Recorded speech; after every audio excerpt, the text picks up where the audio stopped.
warahmatullahi wabarakatuh. Perkenalkan, saya Erina Nur Aziza selaku host Lensa Sport Indonesia yang akan memandu berjalannya acara pada malam hari ini untuk beberapa menit ke depan. Oke, di sini kita akan menjelaskan terkait salah satu program dari Jarum Foundation, yaitu Bakti Olahraga, yang di dalamnya yaitu ada yang bernama PB Jarum Indonesia. Oke, untuk Jarum Foundation sendiri merupakan organisasi nirlaba yang didirikan oleh Michelle Bambang Hartanto dan Robert Budi Hartanto dengan misi untuk memajukan Indonesia dengan cara meningkatkan kualitas sumber daya manusia dan mempertahankan kelestarian sumber daya manusia. Untuk PB Jarum sendiri merupakan perkumpulan bulu tangkis Jarum resmi yang diresmikan pada tahun 1969, yang awalnya perkumpulan ini tuh hanya didirikan untuk penyaluran hobi atau bakat karyawan pabrik rokok Jarum di Kudus. Namun seiring berjalannya waktu pada tahun 1969, akhirnya yang ikut bergabung atau ikut berlatih bukanlah hanya karyawan, namun melainkan juga pemain dari luar ikut bergabung untuk latihan. Oke, di sini kita ada Saudara Andika Wahyu Pratama dan Muhammad Rizky Fadilah yang merupakan atlet Indonesia yang sudah menangkan beberapa kejuaraan dunia. Di sini saya mau menanyakan nih bagaimana peran beliau dalam PB Jarum terhadap perkembangan bulu tangkis di Indonesia nih. Oke, sebenarnya saya akan menyapa dari Mas Andika dulu nih. Silahkan Mas Andika, bisa saya panggil Mas Andika saja ya, biar kita bisa enak ngobrolnya. Halo Mas Andika. Ya, halo Mbak Erin. Ya boleh panggil Mas Andika aja. Oke, gimana nih Halo. kabarnya? Oh, kabar baik Mbak Erin. Alhamdulillah kabar baik. Oke, terima kasih Mas Andika. Alhamdulillah sehat-sehat ya. Oke, lanjut kita move ke Mas Rizky Fadilah nih. Saya panggil Mas Rizky aja ya, biar gampang. Halo Mas Rizky, bagaimana kabarnya? Halo Mbak Rina, kabarnya Alhamdulillah baik, sehat luar biasa. Wah, siap. Oke nih, bagaimana perasaan Mas Rizky nih telah memenangkan kejuaraan di Malaysia Open?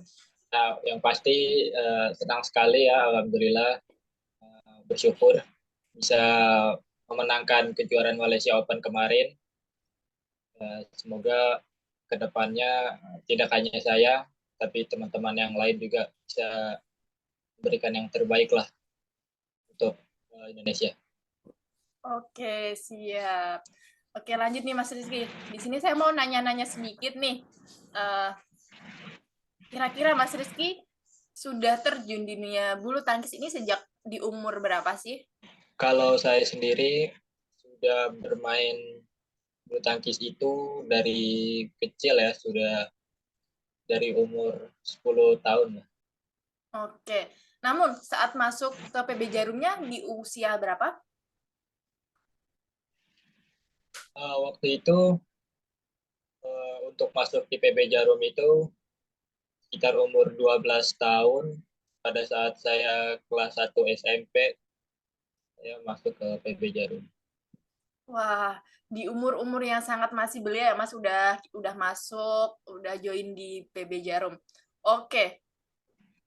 Bagaimana sih menurut Mas Rizky terkait perjalanan Mas Rizky untuk masuk atau gabung di PB Jarum? PB Jarum menurut saya ini salah satu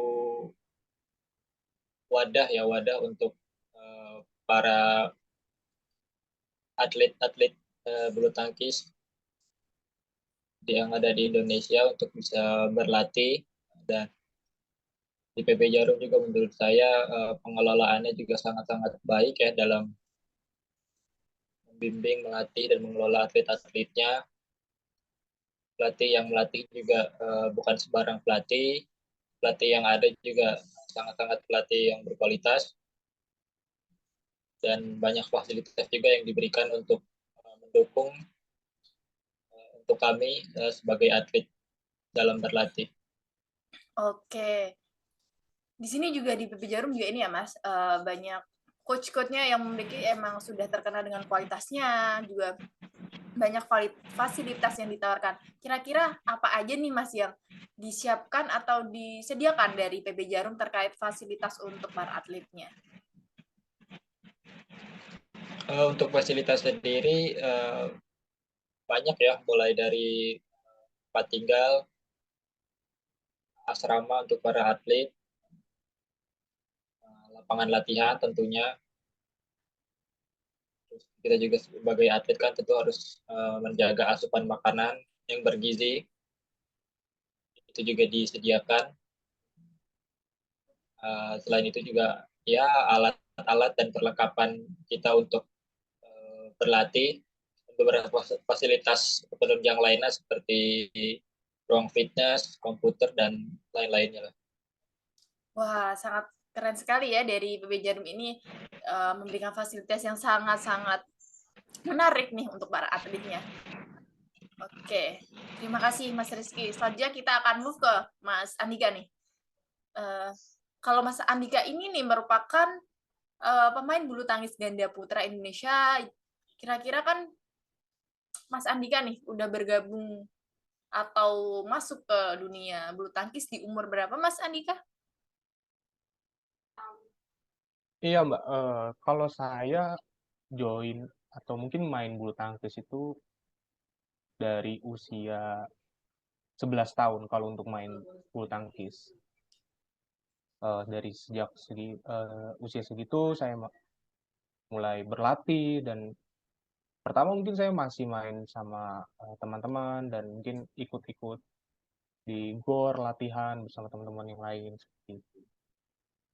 Oke, memiliki jenjang apa ya, rentang waktu dengan setahun dengan Mas Rizky ya.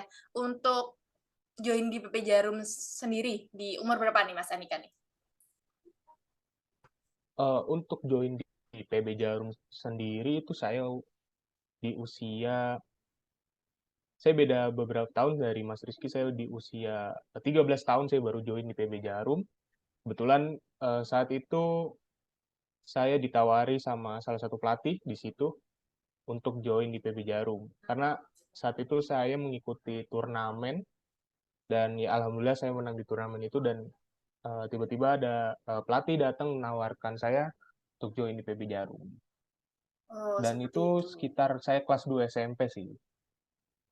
Oke, sangat bagus sekali ya ada dapat tawaran nih jadi peluang untuk bisa masuk di PB Jarum.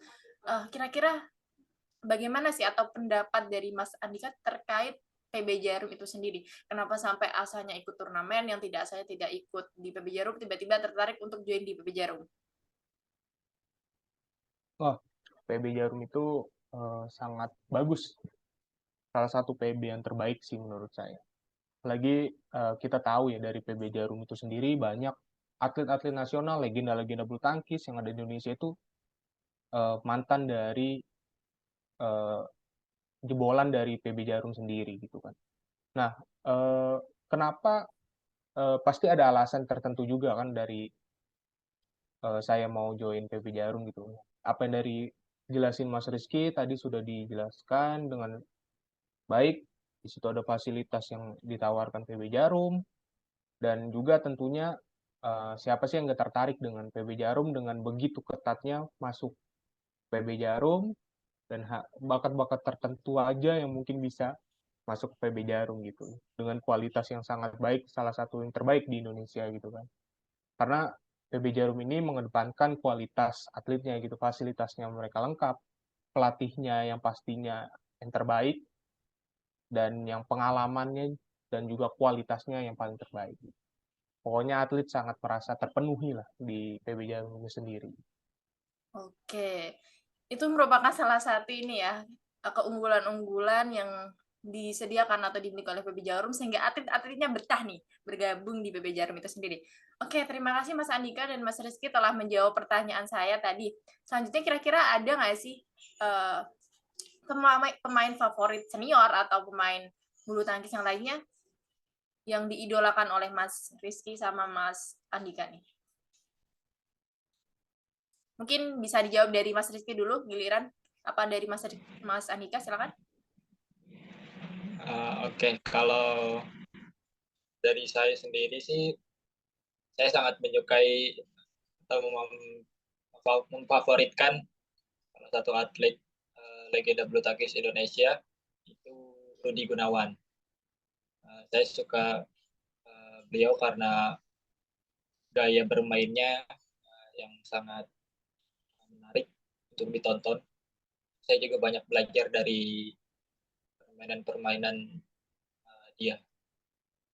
Oke, merupakan jadi ini juga ya, menjadi motivator nih. Soalnya beliau sudah juga memenangkan berbagai kejuaraan di bidang bulu tangkis. Oke, lanjut dari Mas Andika nih. Kira-kira siapa nih favoritnya atau jadi role modelnya nih di dunia bulu tangkis? Kalau saya itu memfavoritkan atau mengidolakan eh, Muhammad Hasan karena sampai saat ini pun dia masih bisa mengikuti kejuaraan-kejuaraan bergengsi yang ada di dunia bulu tangkis sampai saat ini. Dengan beliau itu sangat baik permainannya dan juga ketenangannya dalam menempatkan bola gitu kan. Dan kebetulan juga saya sudah pernah bertemu dengan Muhammad Hasan gitu. Karena kan dia juga salah satu jebolan dari PB Jarum gitu kan. Jadi karena PB Jarum sendiri kan kita tahu ada beberapa program yang nantinya di mana para atlet-atlet mudanya ini bisa bertemu dengan atlet-atlet internasional, atlet-atlet nasional gitu. Nah, mungkin dari situ kita dikasih coaching atau mungkin motivasi dari mereka gitu. Oke, benar ya. Nah, kita juga harus memiliki idola ya untuk menjadikan kita lebih semangat, lebih menjadi lebih baik ke depannya. Oke, mungkin pertanyaan terakhir dari saya untuk Mas Rizky dan Mbak Andika nih. Apa sih harapan kalian berdua untuk ke depannya agar PB Jarum dan tentunya atlet-atlet badminton Indonesia untuk ke depannya? Terima kasih kepada pemirsa yang sudah menonton Lensa Sport Indonesia. Kita tutup acara Lensa Sport Indonesia. Saya Erina Nur Aziza selaku host. Pamit undur diri and see you!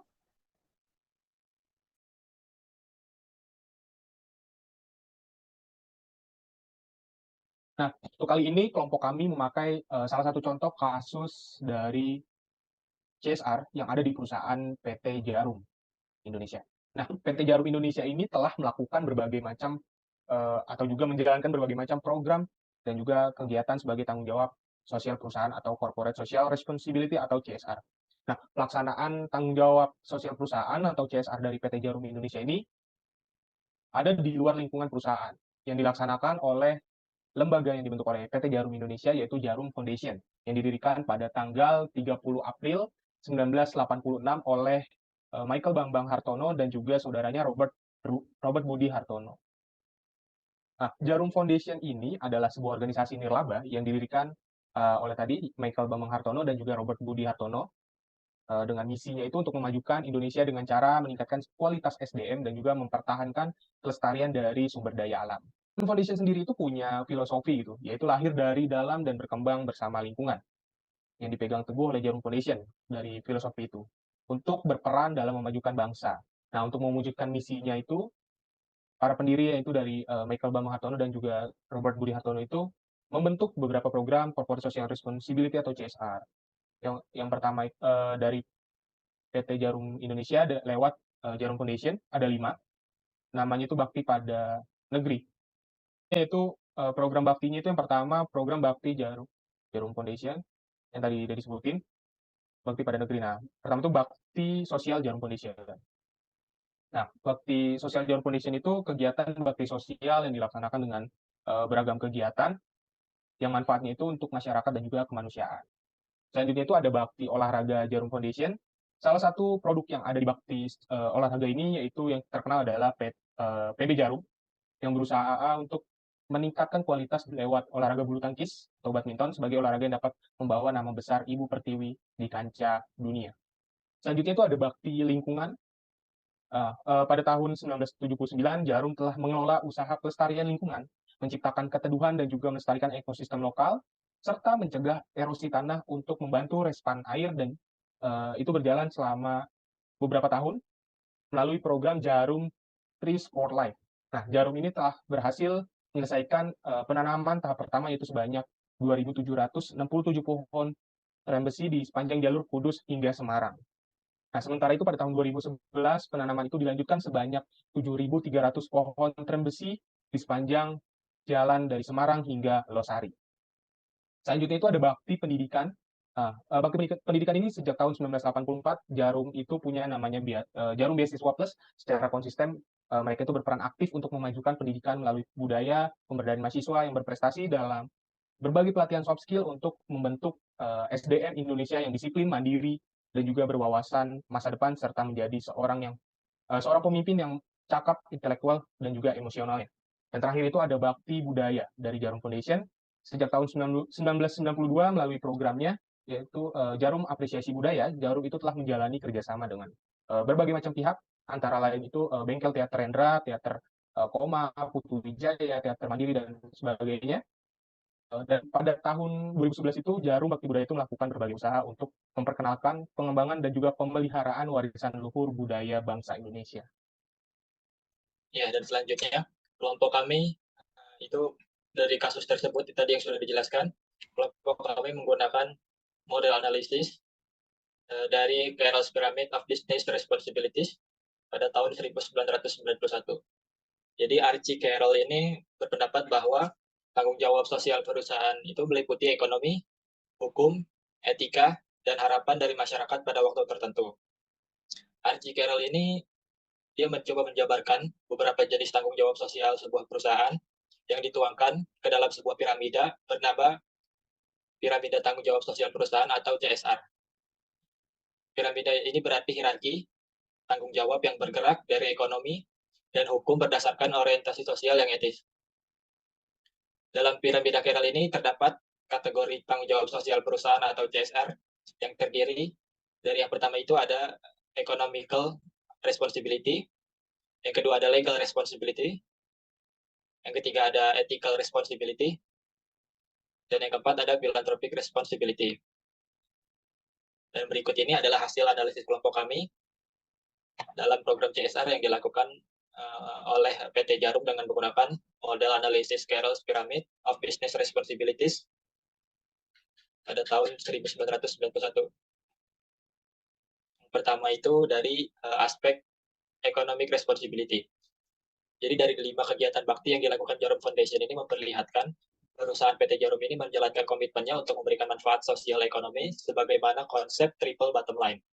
Sebagai contoh bakti lingkungan yang dijalankan Jarum Foundation dengan program-programnya, salah satu dari Gersang Menjadi Teduh. Sejalan dengan itu, dalam konsep yang digagas oleh John Elkington, di mana perusahaan turut bertanggung jawab dalam aksi konservasi lingkungan. Dan dengan bakti lingkungan dari Gersang Menjadi Teduh tersebut, menjalankan tanggung jawab dalam hal lingkungan. Hal tersebut ini merupakan salah satu dari beberapa bentuk corporate social responsibility atau CSR yang dilakukan oleh PT Jarum dan menjalankan kewajiban tanggung jawab sosial dan lingkungan dari suatu perusahaan besar sesuai dengan yang diatur dalam undang-undang dan peraturan pemerintah. Dari kegiatan yang dilakukan oleh Jarum Foundation ini sebagai organisasi nirlaba, program-program CSR tersebut itu berdampak pada masyarakat, yang pada akhirnya keikutsertaan suatu perusahaan dalam kegiatan tanggung jawab sosialnya akan memberikan output tidak hanya laba yang naik, namun juga nilai perusahaan juga mengalami kenaikan. Hal ini karena dengan perusahaan dalam hal ini PT Jarum melalui Jarum Foundation akan mendapatkan apresiasi dari masyarakat atas program-program yang berkelanjutan. Sebagaimana dengan konsep CSR, sebab yang membedakan kegiatan CSR dengan kegiatan bantuan sosial adalah program tersebut berkelanjutan untuk membantu kemajuan masyarakat. Yang kedua, atau aspek yang kedua ada legal responsibility. Di sini terdapat beberapa poin. Yang pertama itu ada komitmen perseroan terhadap pembangunan ekonomi berkelanjutan dalam pasal 1 butir Undang-Undang Nomor 40 Tahun 2007 tentang perseroan terbatas. Dijelaskan bahwa tanggung jawab sosial perusahaan atau CSR adalah komitmen perseroan untuk berperan serta dalam pembangunan ekonomi berkelanjutan guna meningkatkan kualitas kehidupan dan lingkungan yang bermanfaat, baik bagi perseroan sendiri, komunitas setempat, maupun masyarakat pada umumnya. Pelaksanaan tanggung jawab sosial perusahaan atau CSR PT Jarum ini yang telah dituliskan di atas, di mana PT Jarum juga telah dalam pelaksanaannya juga dia melakukan berbagai program dan kegiatan dengan mengusung misi yang fokus di berbagai bidang antara lain sosial, olahraga, lingkungan, pendidikan, dan budaya. Dari program tersebut itu dilaksanakan secara berkelanjutan yang merupakan komitmen dari PT Jarum sendiri untuk senantiasa terus berupaya menjadi perusahaan yang turut berperan serta dalam memajukan bangsa dengan cara meningkatkan kualitas sumber daya manusia dan mempertahankan kelestarian sumber daya alam di Indonesia. Poin yang kedua yaitu sebagai biaya perseroan dengan memperhatikan kepatuhan dan kewajaran pada pasal 74 ayat 2 Undang-Undang Nomor 40 Tahun 2007 tentang perseroan terbatas dan pasal 5 ayat 1 dan 2 Peraturan Pemerintah Nomor 47 Tahun 2012 tentang tanggung jawab sosial dan lingkungan perseroan terbatas. Yaitu ketentuan tersebut itu disebutkan bahwa biaya pelaksanaan tanggung jawab sosial perusahaan atau CSR itu diperhitungkan sebagai salah satu komponen biaya perusahaan. Biaya yang dikeluarkan untuk melaksanakan program CSR ini seharusnya pada akhir tahun hukum diperhitungkan sebagai salah satu pengeluaran perusahaan. Dalam perencanaan anggaran untuk biaya pelaksanaan tanggung jawab sosial perusahaan atau CSR ini harus memperhatikan kepatutan dan kewajaran. Berdasarkan salah satu jurnal yang telah kami temukan, dikatakan bahwa dalam jurnal tersebut itu seluruh biaya dalam pelaksanaan tanggung jawab sosial perusahaan atau CSR ini merupakan biaya dari perseroan yang diperhitungkan sebagai pengeluaran perusahaan. Mengenai jumlah biaya yang digunakan dalam pelaksanaan tanggung jawab sosial atau program CSR ini, pihak PT Jarum itu tidak menyebutkannya. Dan poin yang ketiga yaitu dilaksanakannya oleh direksi pada pasal 4 dan pasal 4 ayat 1 dan 2 Peraturan Pemerintah Nomor 47 Tahun 2012 tentang tanggung jawab sosial dan lingkungan perseroan terbatas. Yaitu pengaturan hukum disebutkan bahwa CSR ini dilaksanakan oleh direksi berdasarkan rencana kerja tahunan perseroan yang memuat rencana kegiatan dan anggaran yang dibutuhkan setelah mendapat persetujuan dari Dewan Komisaris atau RUPS.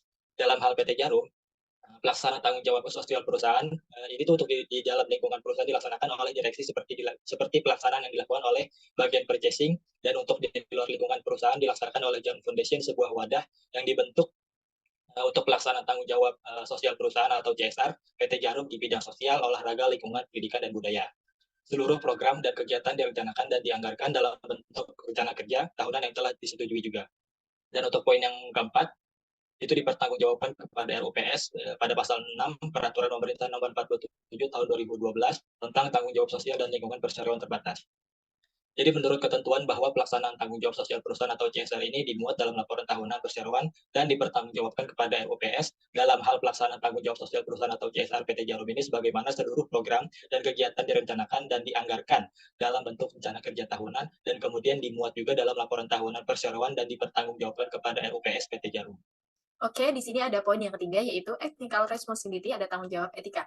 Nah, PT Jarum memiliki citra yang melekat di kalangan masyarakat sebagai perusahaan rokok.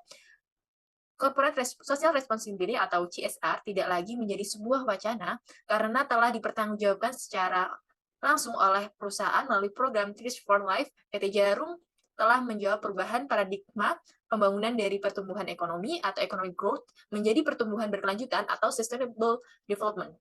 Hal ini dapat dilihat dari pikiran masyarakat yang akan timbul bahwa PT Jarum merupakan perusahaan besar yang sifatnya unsuming dan bersedia merangkul masyarakat menengah ke bawah dengan program Teach for Life ditunjukkan untuk pengembangan jangka panjang dan dampak yang lebih luas dengan cara mengedukasi masyarakat untuk cinta budaya menanam pohon.